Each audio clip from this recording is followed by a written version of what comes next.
Hello दोस्तों, स्वागत है आपका अपने चैनल फिजिक्स प्लस प्लस में। आज हम वन शॉट में न्यूक्लियस चैप्टर को खत्म करने जा रहे हैं, तो बिना देरी किए चलते हैं वीडियो की तरफ। देखिए, बात करें न्यूक्लियस की, तो न्यूक्लियस की करेक्ट डेफिनेशन की बात करें तो देखिए, न्यूक्लियस जो था वो डाल्टन और थॉमसन के टाइम डिस्कवर नहीं हुआ था, उसे रदरफोर्ड ने डिस्कवर किया था। तो हम उसकी डेफिनेशन को इस तरह से बोल सकते हैं कि जो पॉजिटिव चार्ज है सारा वो सेंटर में होता है।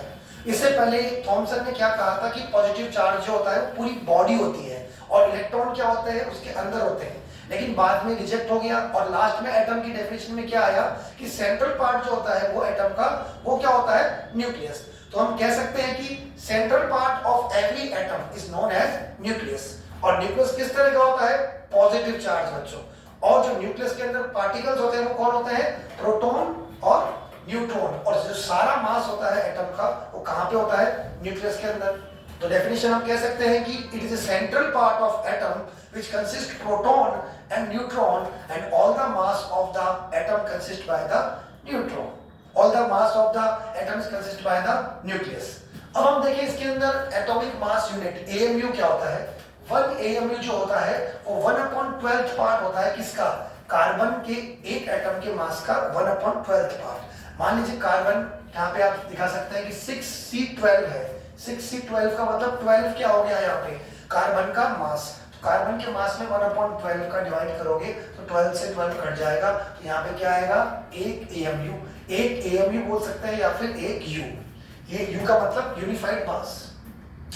फिर हम चलते हैं यहाँ पे प्रोटॉन का मास क्या होता है, प्रोटॉन का मास होता है 1.6 10⁻⁻27 kg, जो किसके बराबर होता है, एक U या एक AMU के बराबर उसे हम मान सकते हैं प्रोटॉन के मास को। और न्यूट्रॉन का मास भी जो अप्रोक्सीमेटली है वो प्रोटॉन के मास के बराबर होता है।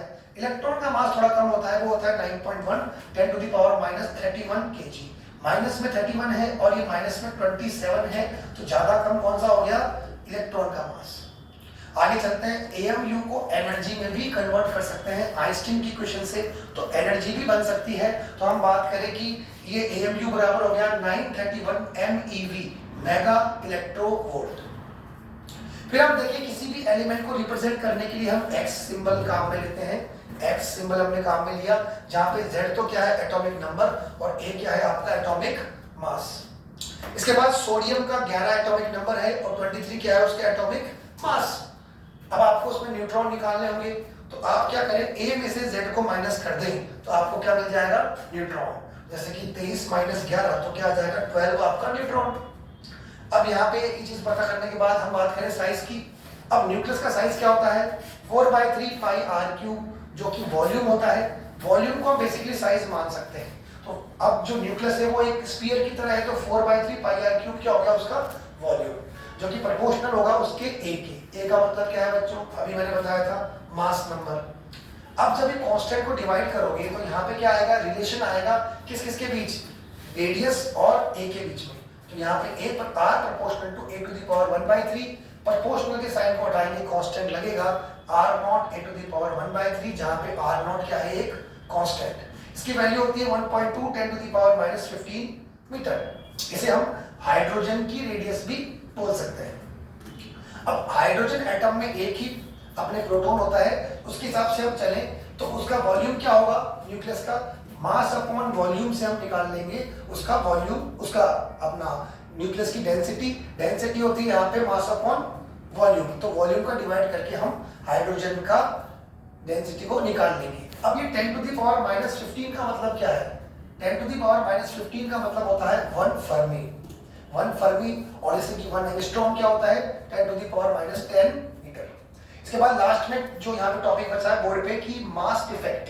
मास डिफेक्ट क्या होता है, देखिए आप न्यूक्लियस का मास दो तरह से निकाल सकते हैं, एक तो कैलकुलेटेड और एक प्रैक्टिकल मास।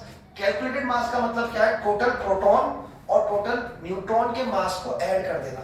अब प्रोटॉन कितने होते हैं, Z। एक एलिमेंट में Z प्रोटॉन होते हैं और एक प्रोटॉन का मास होता है mp, तो Z प्रोटॉनों का मास क्या होगा, Zmp। और न्यूट्रॉन कितने होते हैं, A-Z 23 में से 11 माइनस किया तो 12 आ गए न्यूट्रॉन। तो A-Z को मल्टीप्लाई करेंगे एक न्यूट्रॉन के मास से, टोटल कितना आ गया, ये कैलकुलेटेड मास, माइनस जो लैब में आप मास इसका कैलकुलेट करेंगे वो होगा आपका कैपिटल M फॉर इन दोनों को माइनस करके जो क्वांटिटी आएगी उससे हम बच्चों क्या बोलेंगे, मास डिफेक्ट।